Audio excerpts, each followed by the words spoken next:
Steve Hall, and I'm local ward councillor for Chelmer Village and Bewley Park. I'm also a long-standing resident, 32 years, probably approximately 500 yards from the Fox and Raven area, so I'm familiar with the workings, the daily workings of that. And I can sort of really refer to memory over the years, and it seems to coincide with when the A12 bypass was first built, that the Meads, or the area, the floodplain, did tend to flood quite substantially more when we had sustained rainfall. So, you know, maybe 4 or 5 days of rain would cause a lot of flooding, to the extent that you were, if you were on the bridge over Chelmer Village, or over Chelmer Valley Road, you would see that the water would come right up to the bridge, so a lot of land was covered by water. Now I understand that's a floodplain, of course, but what really started to worry me was, and Councillor Frost mentioned it, was that on a couple of events I actually witnessed animals being evacuated from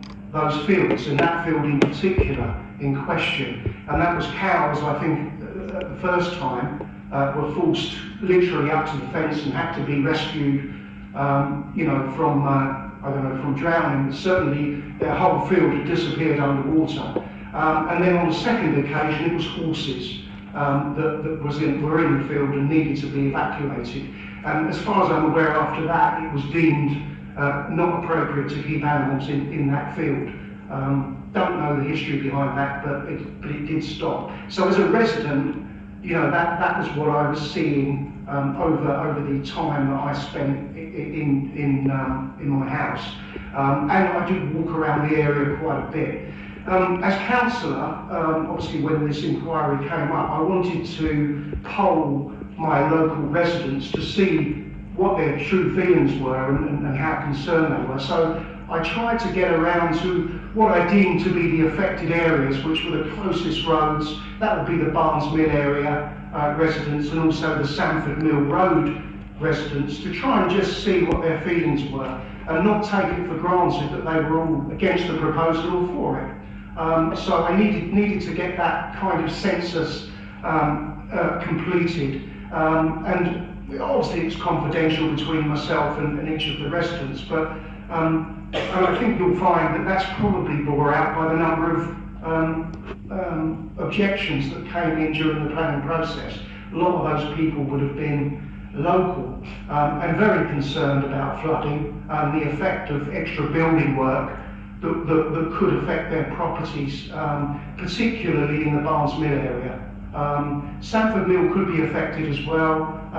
There, I understand, were some flooding, or was some flooding, not in my jurisdiction, but on the other side of the Chelmer, on the Baddow side of the Chelmer, where some of the cottages were flooded in history. I believe there are some pictures of that that are quite famous pictures.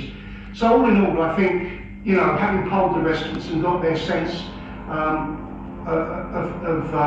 where they felt, they were very concerned that anything that was built that could affect the sensitivity of the flooding, you know, would be of great concern to them.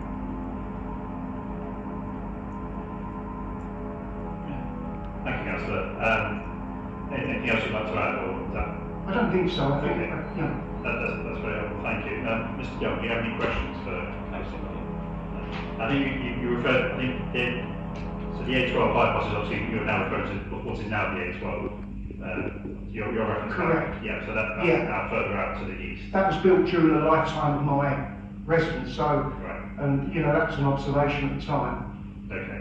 Yeah. And I've seen some of the evidence on that in terms of flooding, so we'll come on to that this week, no doubt. But thank you for your time today. Thank you. Thanks.